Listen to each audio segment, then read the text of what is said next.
नमस्कार. मी स्वाती होमवेद मराठीमध्ये आपणा सर्वांचं खूप स्वागत करते. नवरात्रामध्ये आपण जसे घट बसवितो त्याचप्रमाणे हवन सुद्धा करावे. हवन केल्यामुळे घरामध्ये नेहमीसाठी आनंद राहतो, दीर्घायुष्य मिळते आणि घरातील आपले सगळे दोष हे निघून जातात. त्यासाठीच नवरात्रामध्ये हवन हे केल्या जातात. हवन करणे अत्यंत सोपे आहे आणि घरच्या घरी आपण ते अगदी साध्या पद्धतीने केले तरी चालेल. ते कसे करायचे हे मी तुम्हाला सांगते. त्यासाठी एक पाट आपण ठेवला आहे आणि पाटावर एक मी या ठिकाणी हवन कुंड छोटासा जो आपला रेग्युलर घरामध्ये असतो तो वापरावा. जर मातीचा कुंड नसेल तर एखादी डिश किंवा तुम्ही एखादी कढई घेऊन त्यामध्ये थोडीशी माती घालून त्यात सुद्धा हवन हा करू शकता. अत्यंत सोप्या पद्धतीने आपण हवन या ठिकाणी करणार आहोत. सर्वप्रथम आपण सर्व जागा ही जिथे हवन करणार आहोत ती स्वच्छ करायची. त्यानंतर पाट ठेवून पाटसुद्धा स्वच्छ पुसून त्यावर कुंकवाने स्वस्तिक काढायचं. सगळ्या साईडनी आपण फुलं याप्रमाणे ठेवून घेतली आहेत. हवनाच्या सुरुवातीलाच आपण तुपाचा दिवा या ठिकाणी लावला आहे. त्याला हळद कुंकू वाहून एक फूलसुद्धा आपण या ठिकाणी वाहून घेणार आहोत. त्यानंतर दिव्याला नमस्कार हा करून घ्यायचा आहे. सोबतच आता आपण या ठिकाणी पाणी घेऊन सगळ्या साईडनी कुंडावर पाणी हे शिंपडून घेऊया. त्यानंतर कुंडाला सुद्धा हळद कुंकू हे लावून घ्यायचं आहे. अक्षदा हे सगळं वाहून त्यानंतर आपण हवनासाठी काही साहित्य हे वापरणार आहोत. त्यासाठी मी काळे तीळ या ठिकाणी घेतले आहेत. त्यानंतर जे व्हाईट तीळ असतात पांढरे आपले ते सुद्धा मी थोडेसे यात वापरणार आहे. सोबतच आपण तांदूळ यामध्ये घेणार आहोत. त्यानंतर थोडेसे आपण जवस या ठिकाणी वापरूया आणि साखरसुद्धा मी यात घेतली आहे. त्याचसोबत थोडेसे आपण 5 प्रकारचे जे घरामध्ये असतील ते ड्रायफ्रुट्स यामध्ये टाकणार आहोत आणि त्यानंतर गाईचं तूप आपण यात घालूया. असं हे घरातलं साहित्य घेऊन आपण छान देवीचं हवन या ठिकाणी करणार आहोत.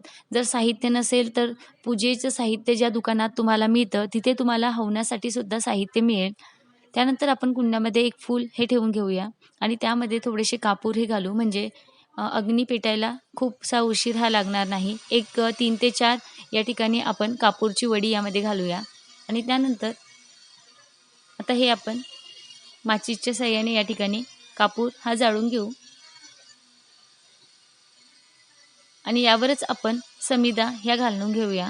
समिधा आणि काही माझ्याकडे घरात थोड्याशा ज्या काड्या आहेत त्या स्वच्छ असाव्या ह्या आपण यामध्ये घालूया.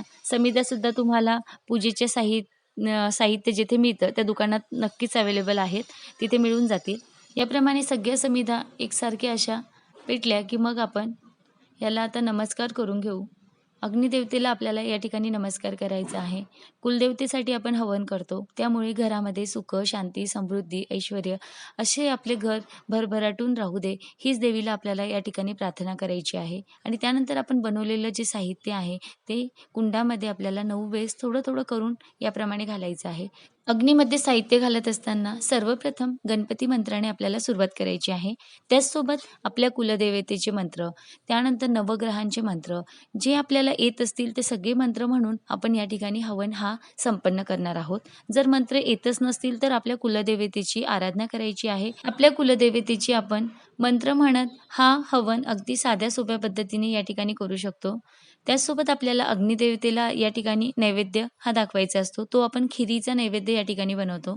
तर खीर बनवा किंवा अगदी दूध साखरसुद्धा घेतलं तरी चालेल आणि ते सुद्धा आपण अग्नीमध्ये याप्रमाणे समर्पित करणार आहोत. तर हे समर्पित करून मग आपण या अग्नीला पाणी फिरवून या ठिकाणी आपला हवन संपन्न होतो. अशा प्रकारे हा हवन आपण घरच्या घरी साध्या सोप्या पद्धतीने केला आहे. नवरात्रामध्ये अष्टमीला किंवा नवमीला हे हवन नक्की करावं. त्यामुळे घरामध्ये असलेल्या इडापिडा ह्या सगळ्या दूर होऊन घरामध्ये सुख समृद्धी लाभते आणि आपले आरोग्यसुद्धा चांगले राहते. असे हे हवन तुम्ही नक्की करा. आवडल्यास नक्कीच लाईक आणि शेअर करा. सोबत सबस्क्राईब करायला विसरू नका. पुन्हा भेटूया अशाच एका नवीन व्हिडिओसोबत. तोपर्यंत धन्यवाद.